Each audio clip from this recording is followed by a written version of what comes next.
lot of people that don't even consider AFN their voice anymore. Tonight, Archibald is out. The Assembly of First Nations fires its first female national chief.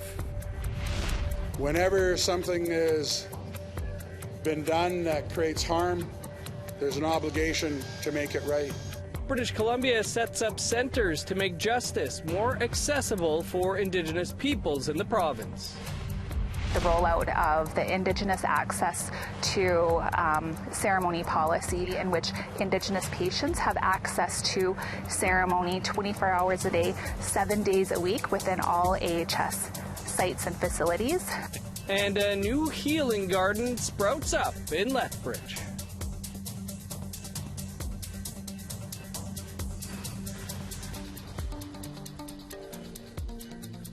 Good evening, I'm Dennis Ward. Welcome to APTN National News. Roseanne Archibald was ousted as the National Chief of the Assembly of First Nations Wednesday evening. It happened at a special Chiefs meeting that was held virtually. Just over 70% of the 231 ballots cast voted in favor of removing the National Chief. But as APTN's Fraser Needham reports, Archibald may be gone for now, but the fallout at the AFN appears far from over. Nova Scotia Regional Chief Paul Prosper is one of those in leadership who supports Archibald's ouster. He says the AFN had little choice after an internal human resources investigation raised serious questions about the National Chief's treatment of staff. Harassment was found to exist on and further to that, there was breach of confidentiality and reprisal, that is retaliation, against all 5 complainants. So these are serious findings that required immediate action. But Chief Joe Alphonse remains steadfast in his support of Archibald. He says the way the National Chief was removed lacked due process and reflects poorly on the organization. The 163 leaders who voted in favor of Archibald's ouster is less than a third of the more than 600 First Nations the AFN represents. What happened yesterday to give your National Chief a boot, that doesn't send a very strong message. It sends a message of a weak organization, that any person or any issue from here on out can be overturned, and that's a sad thing, And Outagaming First Nation Chief Jeffrey Copenance also supports Archibald. He told the virtual assembly the reason she was removed was because she is a woman, plain and simple. This is just all about gender. I've never seen any other stance like this politically against any other former National Chief, and everyone knows I worked for National Chief Sean Atleo as well, and this was nothing like that at all. AFN needs a Me Too movement. It really does. And I think if there was a Me Too movement, then maybe some of the regional chiefs would be held accountable. Joan Jack is a Manitoba lawyer and activist, and she agrees. I don't think treating the first Indigenous woman this way is the appropriate response from our community. I've had experiences, minimal experiences at the AFN and other NGOs within our politics. And based on my own lived experience, misogyny is alive and well. At an AFN assembly in July 2022, Archibald put forward a resolution that calls for a forensic audit of the organization, which passed. Prosper says a Chiefs Committee is working on implementing the audit, but it is not clear when this will happen. They have been in the process of trying to secure the necessary funds to undertake that forensic audit. And so those efforts will continue. The AFN Summer Assembly takes place in Halifax, July 11th to 13th. Fraser Needham, APTN National News, Ottawa. Now to BC, where our Tina House caught up with a former youth representative for the AFN, who says the organization needs an internal review after the National Chief was voted out of office. Thank you. Joining me today is Ginger Gosnell-Myers. Ginger, you've worked with the AFN in a number of capacities. Tell us about your involvement with the AFN. Yes, I was a youth representative for the Assembly of First Nations for a number of years. I was the national co-chair, which meant that I had a seat on the national executive with the AFN national chief and regional chief. So I had an inner look into how the AFN operated at that high level behind closed doors position. And what was that operation behind closed doors, in your opinion? What was really shocking and disappointing to me was how much money and how much wealth was being used to prop up the expenses of the executive. The budgets that were going into living allowances, car allowances, travel allowances. We're talking about hundreds of thousands of dollars on top of their salaries. And I think when we're looking at what is happening today, in my opinion, is connected to the amount of spending that's happening within the AFN and how little we actually know about those transactions and whether they're fair or representative of the work that we need to see happening in our communities. So the chiefs just voted. The national chief is now out. Her position is now vacant. Mm-hmm. What's your opinion on that decision from the chiefs that voted her out? It's really appalling to see our first female national chief voted out by a small fraction of chiefs during an online meeting. It's an embarrassment for First Nations across this country because we are fighting amongst ourselves.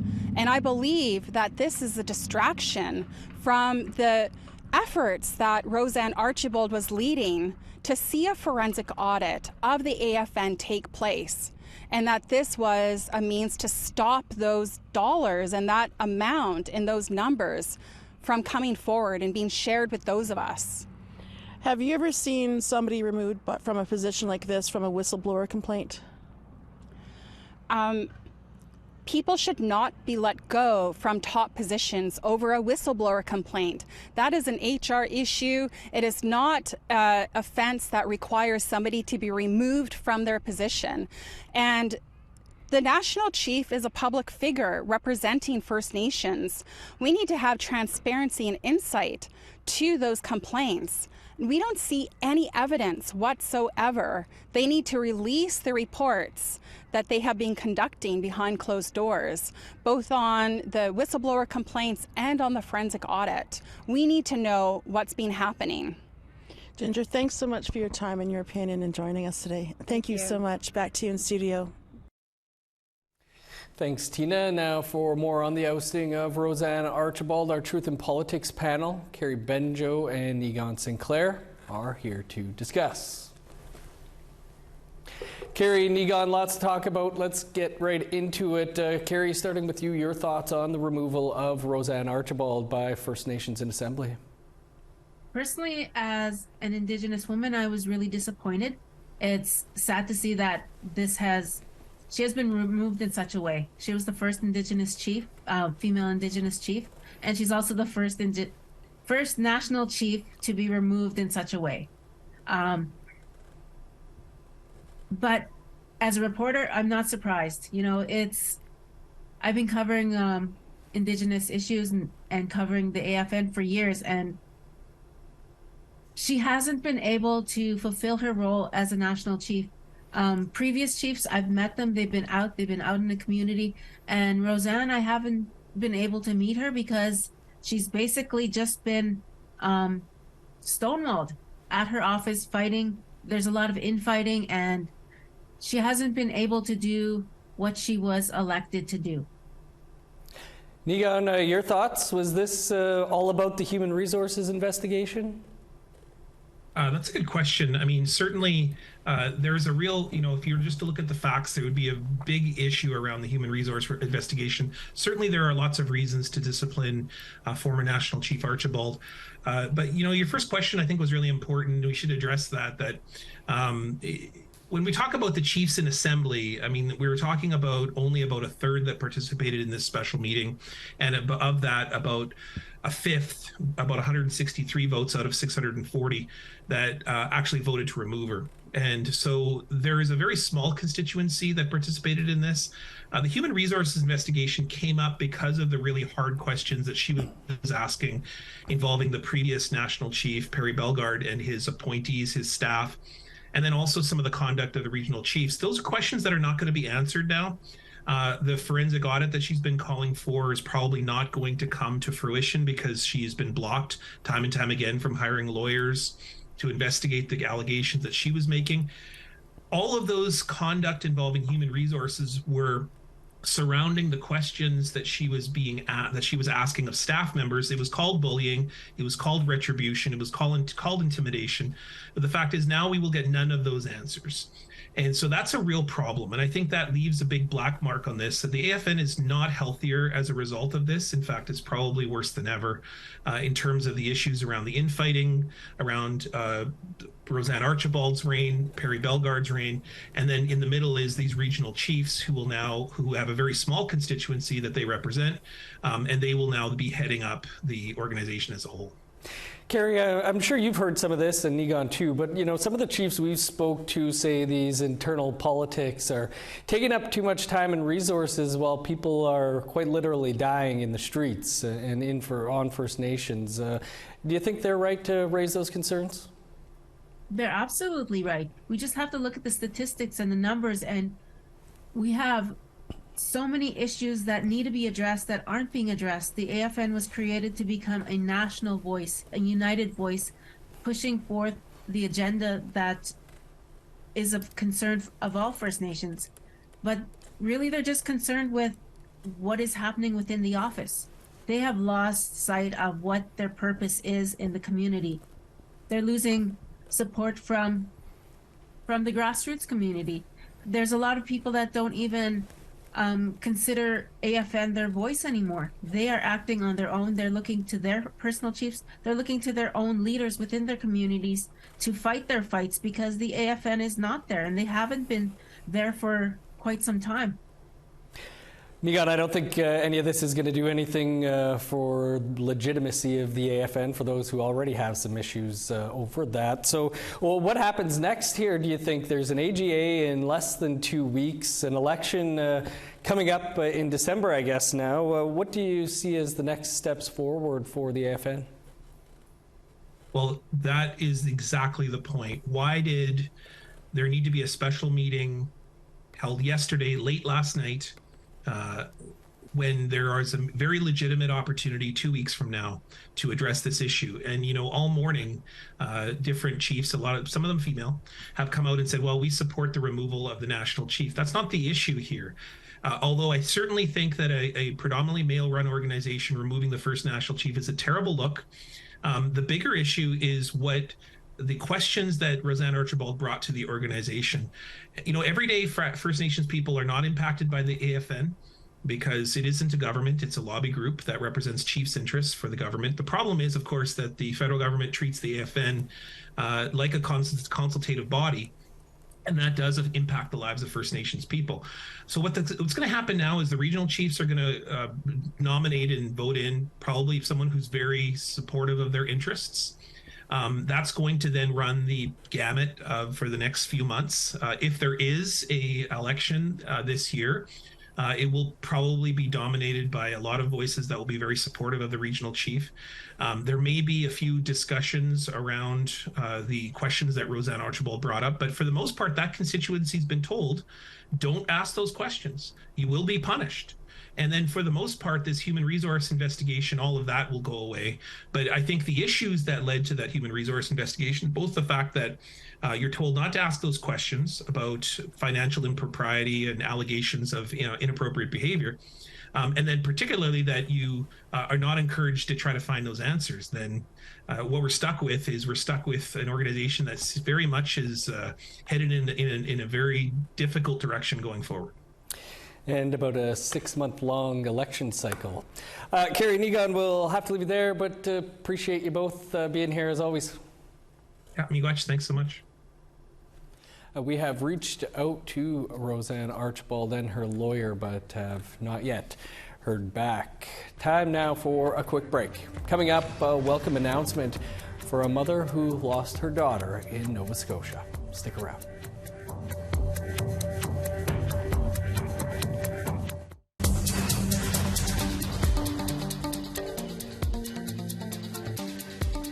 Welcome back.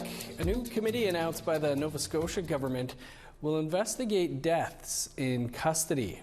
It's welcome news to the mother of a Mi'kmaq woman who died earlier this year. Sarah Denny was 36 when she died of double pneumonia on March 26 at the Central Nova Scotia Correctional Facility. Her mother, Kathy Denny, has been lobbying for an investigation or public inquiry. She says the province told her that the new committee will be investigating Sarah's death. The province says the new committee will examine the facts and circumstances leading up to a death and make recommendations to the Justice Minister to help prevent similar deaths in the future. According to the province, the results will eventually become public.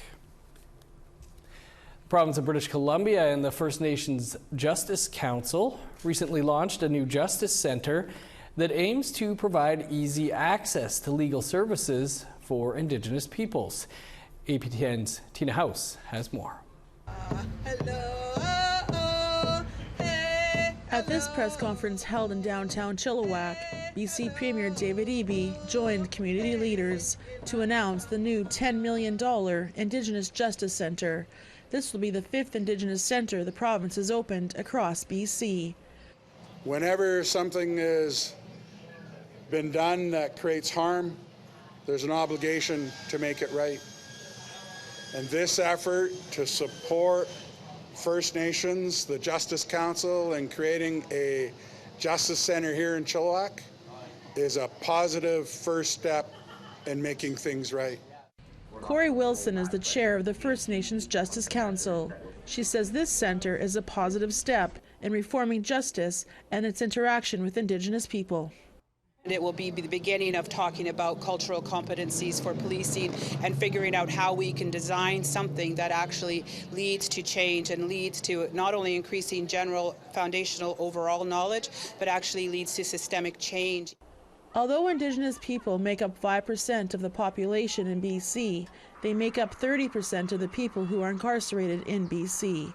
Premier David Eby is confident this partnership with the First Nations Justice Council will help remove barriers. The core of it is that we want these centres to be successful in the way that the First Nations Justice Council does, that it provides meaningful change, an opportunity for change in people's lives that are in contact with the justice system so that they can rebuild and get out of contact with the justice system, rebuild their lives in a healthy way going forward, which is going to benefit all of us. The new centres will give clients direct access to culturally appropriate information, legal advice, and support as they navigate their way through the court process, and aims to break the cycle of an overrepresented population of Indigenous people who are incarcerated. I'm excited, our chiefs are excited, our Queequelstom leaders and staff are excited to be able to collaborate and look for ways to create safer communities for all of us, to restore balance, and to make things right. Issue. Tina House, APTN National News, Chilliwack. Still to come, we'll take you to the opening of a healing garden in Lethbridge. Stick around.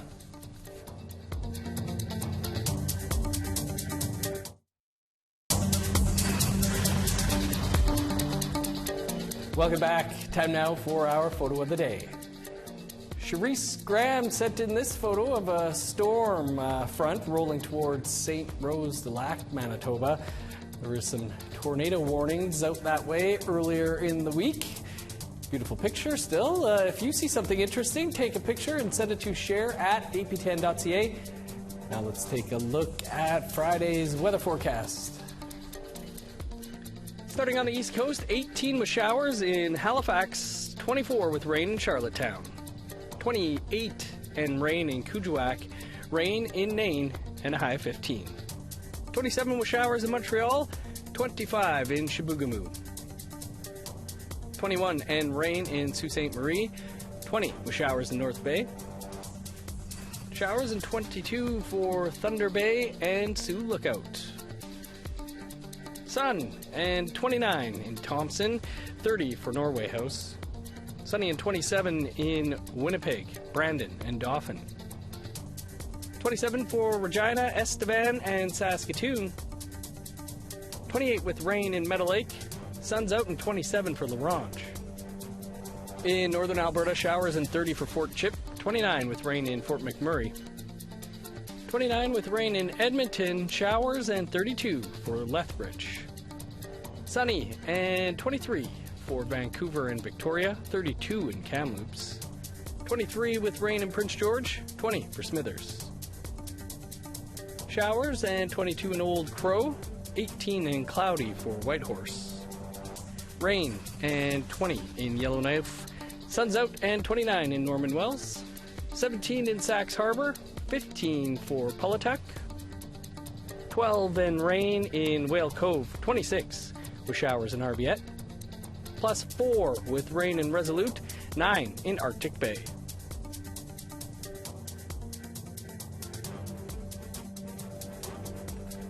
As part of National Indigenous Peoples Month, Alberta Health Services is opening a healing gardens at a number of facilities.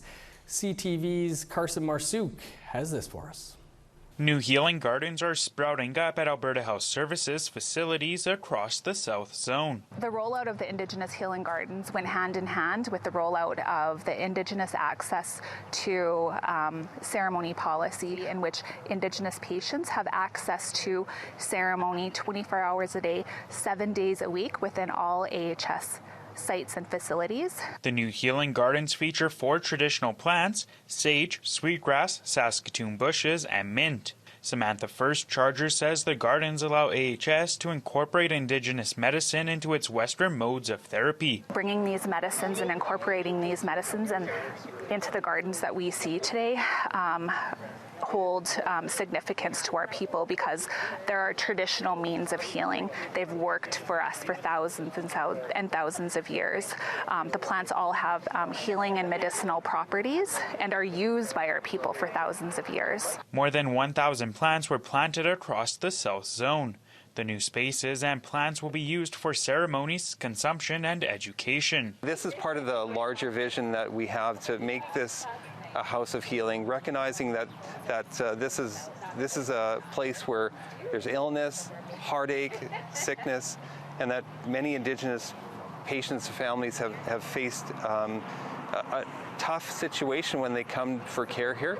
And again, this is recognizing that we're making this a house of healing. The project is designed to honor Blackfoot culture and narrow the gaps in health outcomes for Indigenous patients. First Charger hopes the healing gardens will help grow Indigenous traditions within the healthcare system. We are hoping that these gardens are going to get bigger, larger. We're hoping to incorporate art pieces next year, to incorporate other medicines and plants. Carson Marsouk, CTV News, Lethbridge. And that is all the time we have for your APTN National News for this Thursday. For much more on anything you've seen here, including the ousting of former National Chief Roseanne Archibald, you can visit our website, aptnnews.ca. I'm Dennis Ward. Thanks for being with us. Have a great night. See you back here tomorrow.